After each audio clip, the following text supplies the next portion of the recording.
Напрыканцы папярэдняга вучэбнага года на занятках у 7-й школе Брэста прысутнічалі каля 53% вучняў, што было абумоўлена эпідсітуацыяй. Многія бацькі аддалі перавагу хатняму навучанню.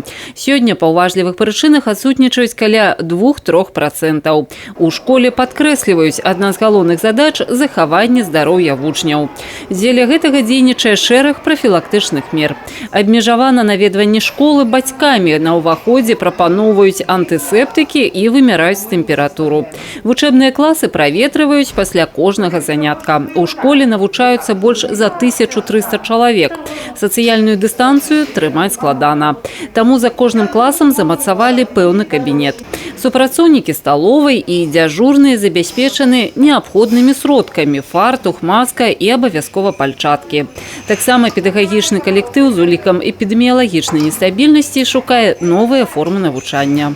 Мы принимаем участие в создании базы данных для уроки, которые формируются на уровне республики и будут в случае необходимости образовательные площадки доступны для всех учеников республики. Учителя нашей школы принимали активное участие в разработке уроков по белорусскому языку и литературе для 6 класса.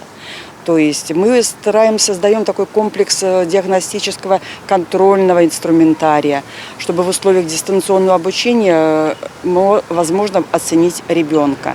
Безумоўна, да эпідэміялагічнай сітуацыі найперш у вобласці былі адаптаваны установы аховы здароўя. Пакрысе яны вяртаюцца ў звычайны рэжым работы. Але каранавірусная інфекцыя працягвае быць небяспечнай. На сённяшні дзень у вобласці лячэннем хворых на каронавірус займаюцца установы аховы здароўя Брэста, Баранавічаў і Пінска. Інфекцыйнае аддзяленне абласной бальніцы падрыхтавана да выпадкаў змянення эпідэміялагічнай сітуацыі. Если говорить о нашем стационаре, то на сегодняшний день мы полностью готовы к лечению таких пациентов. Мы обеспечены всем необходимым. Это и медикаментозное обеспечение, и инструментальное обеспечение. И кроме этого, надо отметить, что и медицинский персонал у нас набрался небольшого, но все-таки опыта в лечении этих пациентов. Асобнае пытанне міжнародных паездак. Пэўны час па прычыне санітарных абмежаванняў паездкі за мяжу былі справай даволі праблематычнай. Зараз у жыхароў вобласці ёсць магчымасць адправіцца на адпачынак. Але варта памятаць, шэраг мер працягвае дзейнічаць. Так неабходна вывучыць патрабаванні прымаючага боку перад паездкай. Напрыклад, у Егіпет спатрэбіцца даведка аб адсутнасці каронавірусу, якая дзейнічае толькі 48 гадзін да прад'яўлення. Таксама ёсць краіны, пасля наведвання якіх прыйдзецца пайсці на самаізаляцыю. При въезде с Украины вам вручает пограничная служба требования о самоизоляции. Это значит то, что вы 14 дней должны находиться дома. То есть на работу куда-то ходить нельзя, вы должны сидеть дома.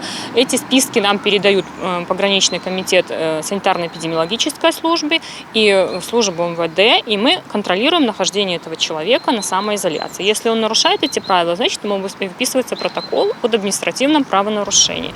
Медыкі падкрэсліваюць, што каронавірусная інфекцыя пакуль мала вывучаная, роўна як і складана пакуль адрозніць скачкападобную старую хвалю захворванняў ад другой. Безумоўна, грамадства паступова вучыцца адаптавацца да новых умоў, але ў той жа час спецыялісты рэкамендуюць не грэбаваць элементарнымі мерамі бяспекі.